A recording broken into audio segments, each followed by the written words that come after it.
महाराष्ट्र में आज एनसीपी के लिए आज बड़ा दिन। शरद पवार और अजीत पवार ने बुलाई विधायक और पदाधिकारियों की बैठक। दोनों गुट की ओर से जारी किया गया व्हिप।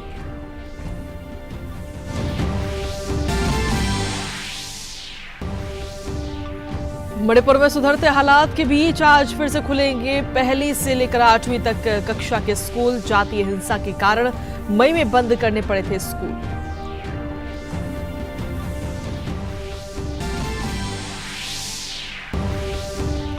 विदेश मंत्री डॉक्टर एस जयशंकर आज 4 दिन के तंजानिया दौरे पर होंगे रवाना। अपने समकक्ष के साथ भारत तंजानिया संयुक्त आयोग की बैठक की करेंगे सह अध्यक्षता। दोनों देशों के बीच द्विपक्षीय संबंधों को और मजबूत करने पर होगा जोर।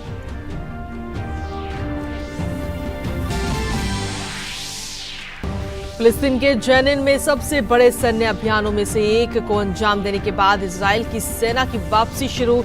जेनिन में किए गए ड्रोन हमले में 12 लोगों की हुई थी मौत। भारतीय फुटबॉल टीम ने जीता सेफ चैंपियनशिप का खिताब। रोमांचक फाइनल में कुवैत को पेनल्टी शूटआउट में 5-4 से हराया। लगातार दूसरी और 9वीं बार भारत ने सेफ चैंपियनशिप का खिताब किया अपने नाम।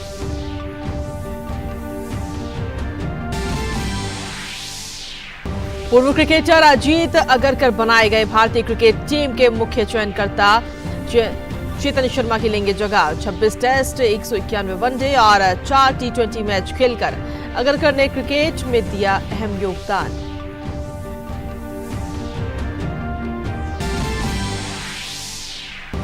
विंबलडन के पुरुष एकल में नंबर 1 खिलाड़ी कार्लोस अल्कराज ने आसान जीत के साथ किया अपने अभियान का आगाज। महिला एकल में रायबाकिना को जीत हासिल करने के लिए करनी पड़ी मशक्कत। सबालेंका भी पहुंची दूसरे दौर में।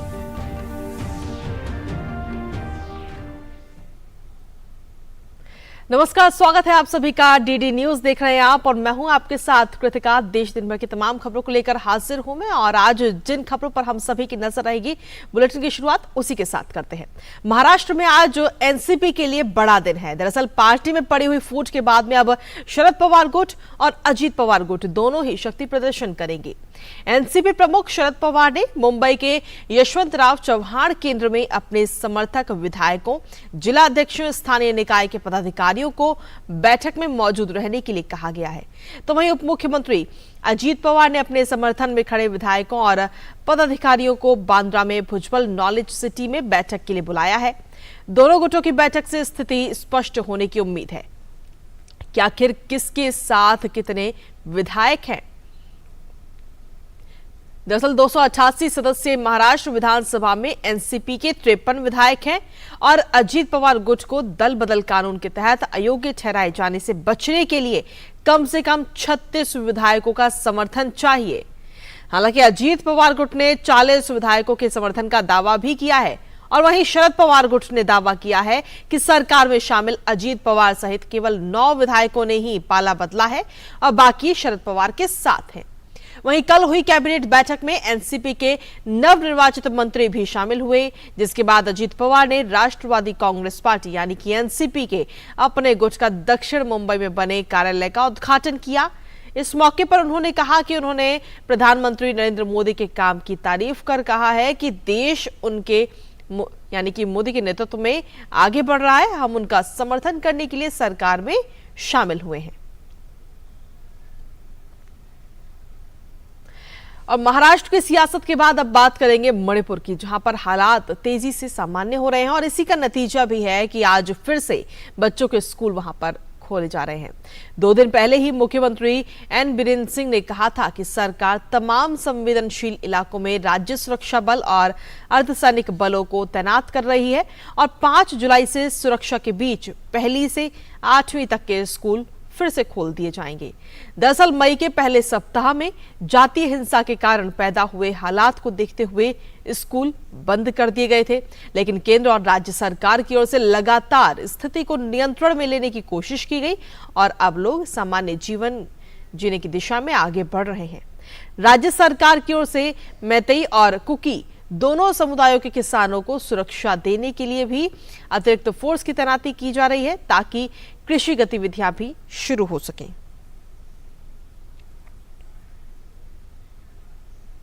और वहीं राष्ट्रपति द्रौपदी मुर्मू महाराष्ट्र के दौरे पर गढ़चिरौली में गोंडवाना विश्वविद्यालय के 10वें दीक्षांत समारोह में आज शामिल होंगी। इस दीक्षांत समारोह के दौरान विभिन्न शैक्षणिक शाखाओं में स्वर्ण पदक जीतने वाले 6 छात्रों को राष्ट्रपति के हाथों सम्मानित भी किया जाएगा। दोपहर में राष्ट्रपति नागपुर के कोराडी में भारतीय विद्या भवन के सांस्कृतिक केंद्र का उद्घाटन करेंगी। इस केंद्र की पहली मंजिल पर सचित्र रूप में रामायण का आकर्षक प्रदर्शन किया गया, जबकि दूसरी मंजिल पर 1897 से 1947 तक के स्वतंत्रता सेनानियों की वीरता की कहानी को चित्रों के माध्यम से दर्शाया गया है।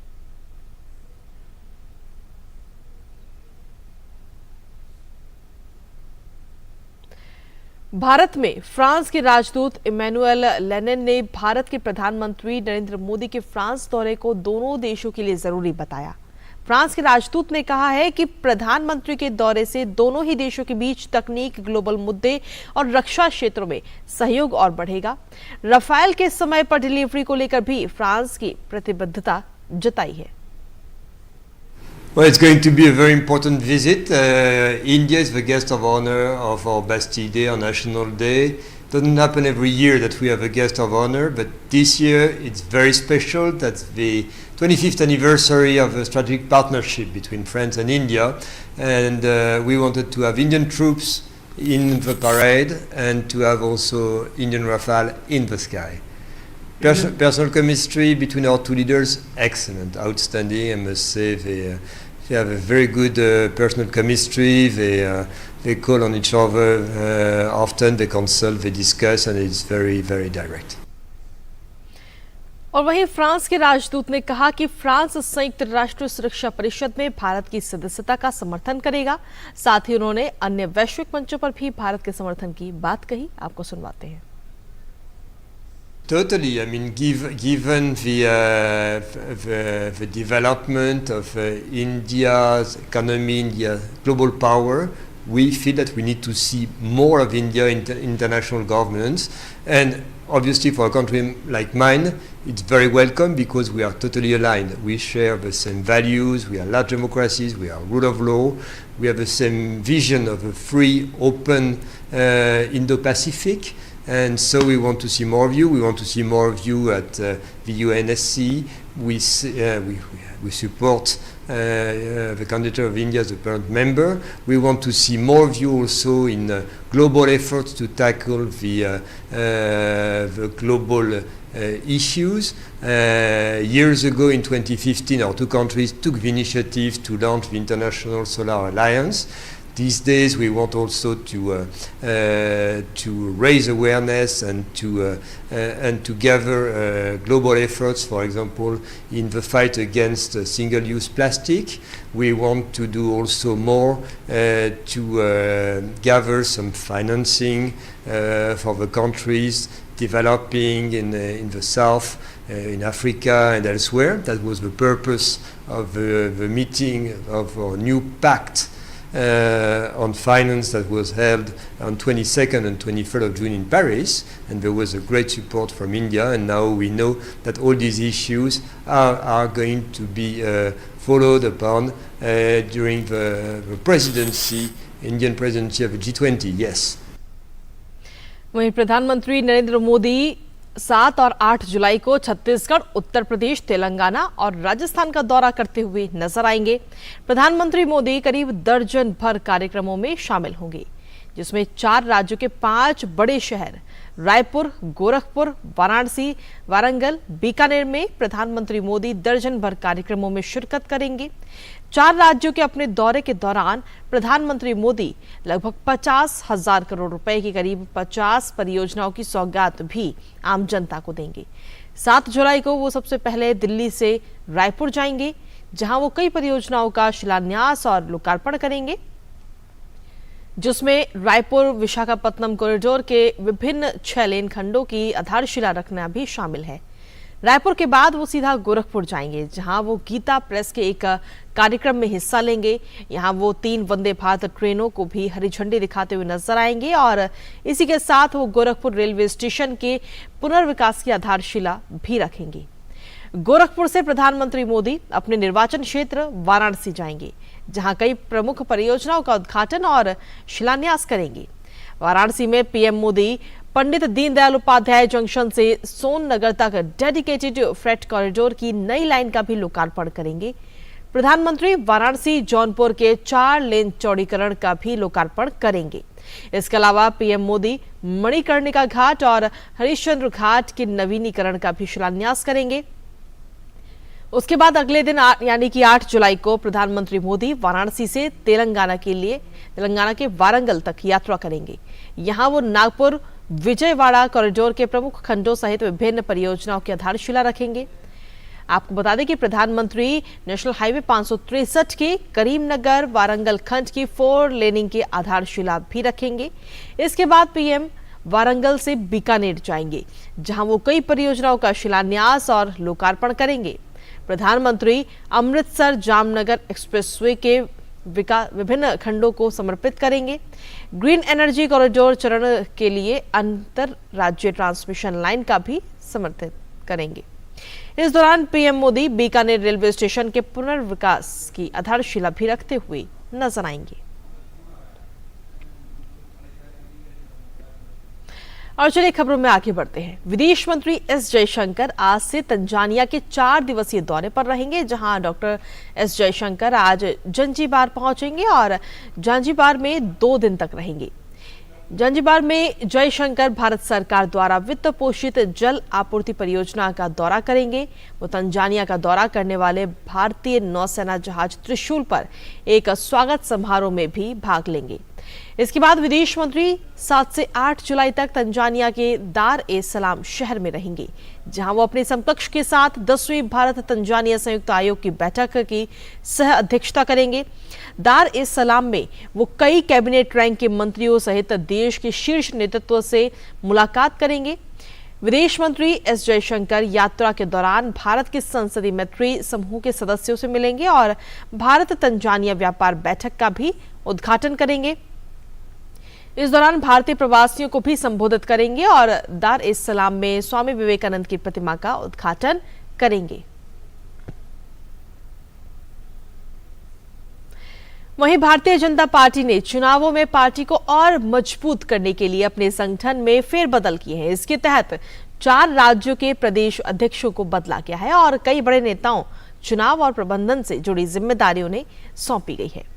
आपको बता दें कि केंद्रीय मंत्री जी किशन रेड्डी को तेलंगाना के भाजपा प्रदेश अध्यक्ष के रूप में नियुक्त किया गया है, तो वहीं एटाला राजेंदर को तेलंगाना भाजपा के चुनाव प्रबंधन समिति का अध्यक्ष बनाया गया है। वहीं बात करें आंध्र प्रदेश की, तो पूर्व केंद्रीय मंत्री डी पुरंदेश्वरी को आंध्र प्रदेश भाजपा के प्रदेश अध्यक्ष के रूप में नियुक्त किया गया और आंध्र प्रदेश के पूर्व मुख्यमंत्री किरण कुमार रेड्डी को भाजपा की राष्ट्रीय कार्यकारी समिति का सदस्य नियुक्त किया गया। इसके अलावा झारखंड में पूर्व मुख्यमंत्री बाबूलाल मरांडी को प्रदेश अध्यक्ष की जिम्मेदारी सौंपी गई, तो वहीं पंजाब में पार्टी की कमान पूर्व सांसद सुनील जाखड़ को दी गई है।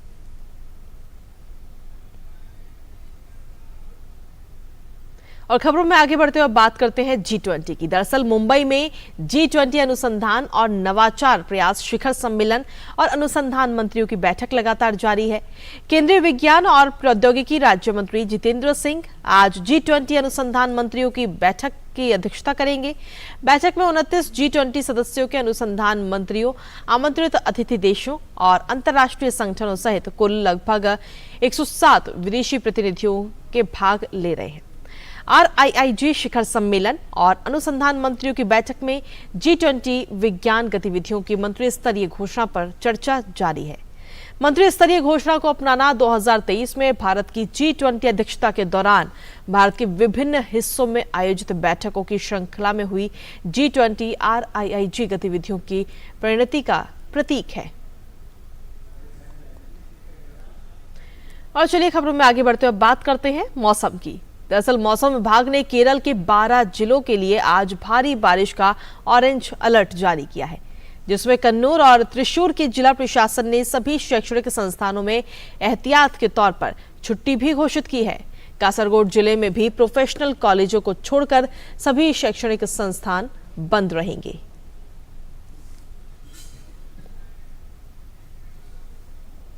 अब बात नागालैंड की करेंगे, जहां पर कल शाम दीमापुर और कोहिमा के बीच राष्ट्रीय राजमार्ग 29 पर अचानक से चट्टान खिसकने के कारण वाहनों पर बोल्डर गिरने से 2 लोगों की मौत हो गई और 3 अन्य लोग घायल हो गए। ये घटना उस वक्त हुई जब चौमुकेदिमा पुलिस चौकी के पास राष्ट्रीय राजमार्ग 29 पर चल रहे 3 वाहनों पर बोल्डर गिर गए। नागालैंड के मुख्यमंत्री नेफ्यू रियो ने मृतकों के परिवारों के प्रति अपनी संवेदना व्यक्त की है और घायलों के शीघ्र स्वस्थ होने की प्रार्थना की। उन्होंने कहा कि राज्य सरकार आपातकालीन सेवाएं प्रदान करने के लिए सभी आवश्यक कदम उठा रही है। मुख्यमंत्री ने सभी मृतकों के परिवारों को 4-4 लाख रुपए की अनुग्रह राशि और घायलों को आवश्यक चिकित्सा सहायता और अन्य मदद की घोषणा भी की है।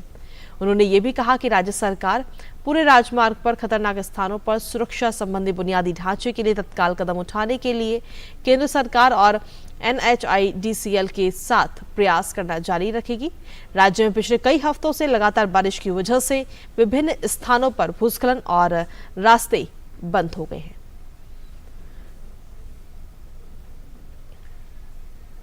बुलेटिन में आगे बढ़ते हुए अब अगली खबर का रुख कर लेते हैं, जहां जम्मू कश्मीर में सांबा जिले के बारी ब्राह्मण में भारी बारिश के कारण अचानक से बाढ़ आ गई।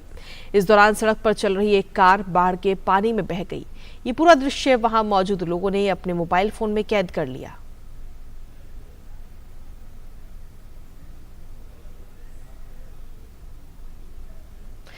वहीं सावन के पहले दिन से हरिद्वार शिव शंभू के जयकारों से गूंज रहा है। 12 दिन तक चलने वाले कांवड़ मेले के लिए यात्रा भी शुरू हो चुकी है। कांवड़िए कल से ही गंगा जल लेने के लिए हरिद्वार पहुंचना भी शुरू हो चुके हैं। शुरू के एक हफ्ते पैदल कांवड़ यात्रा रहेगी और 10 जुलाई के बाद डाक कांवड़ यात्रा शुरू हो जाएगी। डाक कांवड़ से वाहनों में कांवड़ यात्रा बड़े बड़े कांवड़ लेकर गंगा जल लेने के लिए हरिद्वार पहुंचते हैं। कांवड़ यात्रियों को अपने साथ पहचान पत्र रखना भी अनिवार्य किया गया है। 12 फीट से ऊंची कांवड़ लाने पर रोक रहेगी। कांवड़ यात्रा के मद्देनजर पर्याप्त तैयारियां भी की गई हैं और सभी जगहों पर बैरिकेडिंग है। जगह जगह मेडिकल कैंप लगाए गए और CCTV के जरिए भी निगरानी की जा रही है। मिला क्षेत्र को सुपर जोन और सेक्टर में बांटा गया है। इसके अलावा उत्तराखंड पुलिस के अलावा अर्धसैनिक बलों की कुछ कंपनियां भी यहां पर तैनात की गई हैं। वहीं यातायात व्यवस्था सुचारू रखने के लिए डायवर्जन प्लान भी लागू किया गया। श्रद्धालुओं को पार्किंग की जानकारी देने के लिए QR कोड की व्यवस्था भी की गई है। प्रधानमंत्री नरेंद्र मोदी के नेतृत्व में केंद्र सरकार ने किसानों के लिए PM किसान योजना की शुरुआत की थी और योजना का उद्देश्य छोटे और सीमांत किसानों को आर्थिक सहायता प्रदान करना है। हिमाचल प्रदेश के ऊना जिले में भी 90,000 से ज्यादा किसान प्रधानमंत्री किसान सम्मान निधि से लाभान्वित हो रहे हैं और उसी पर आधारित देखिए हमारी ये रिपोर्ट।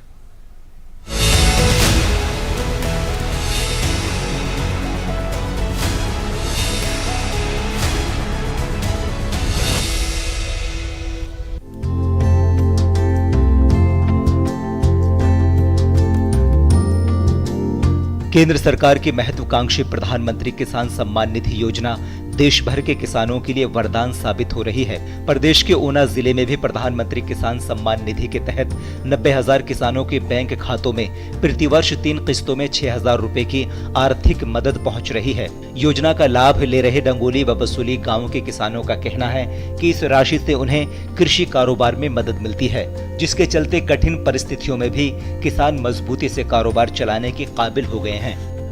प्रधानमंत्री किसान निधि योजना आती है, वो उन्होंने अच्छी चलाई हुई है, तो किसानों को फायदा भी हो रहा है। उसका मौके जो जब बुझाई करते हैं उनका कुछ न कुछ लाभ मिलता है। प्रधानमंत्री किसान निधि में जो 6,000 रुपया साल का मिलता है, उससे हमारे को काफ़ी फ़ायदा है और उससे हमें काफ़ी सहायता मिली है कि हम टाइम पे भी खाद वगैरह ले सकते हैं। 6,000 रुपया दे रहे हैं, उनसे हम खाद बीज या औजार खरीदते हैं और इससे हमारी जो मुश्किलें हैं आसान हो गई हैं। प्रधानमंत्री जी ने सम्मान निधि योजना चलाई है, उससे हमें बहुत फ़ायदा है और ये ऐसे ही चलती रहे, जिससे हमें इससे और भी अच्छा लाभ मिल सके, जिससे कि हम अपना खाद और बीज ले सकें। प्रधानमंत्री किसान सम्मान निधि योजना प्रधानमंत्री ने शुरू की थी, इससे हमारे छोटे किसानों को बहुत फ़ायदा हुआ है।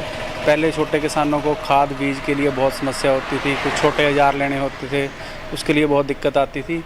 जब से ये योजना शुरू की है, किसान को बीज खाद के लिए समय पर पैसा उपलब्ध हो जाता है। निश्चित रूप से प्रधानमंत्री किसान सम्मान निधि योजना केंद्र सरकार की दूरदर्शी व सकारात्मक सोच को प्रदर्शित करती है। अन्नदाता को सम्मान निधि के रूप में मिलने वाली राशि उसे कृषि के कारोबार में बनाए रखने में बड़ी मददगार साबित हुई है। ऊना से राजीव शर्मा की रिपोर्ट, डीडी न्यूज।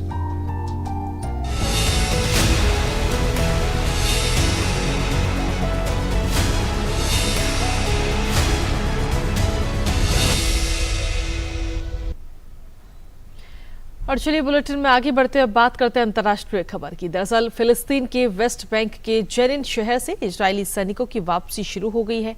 एक रक्षा सूत्र के अनुसार वर्षा में कब्जे वाले वेस्ट बैंक में सबसे बड़े सैन्य अभियानों में से एक को अंजाम देने के बाद इजरायली सेना ने मंगलवार देर रात फिलिस्तीनी शहर जेनिन से हटना शुरू कर दिया है।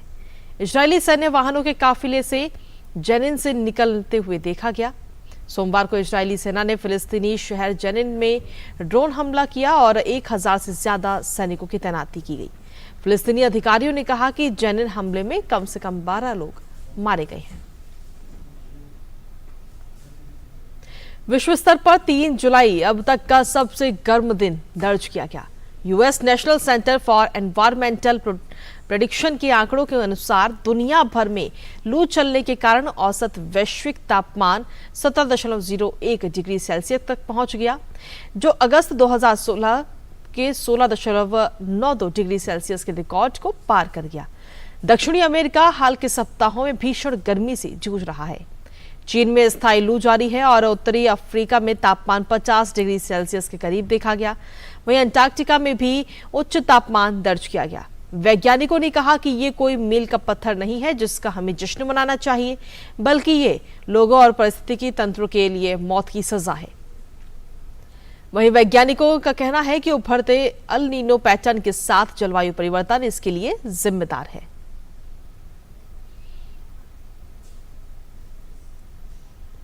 प्रशांत महासागर के ऊपर रूस का एक MiG-31 लड़ाकू विमान प्रशिक्षण अभियान के दौरान दुर्घटनाग्रस्त हो गया।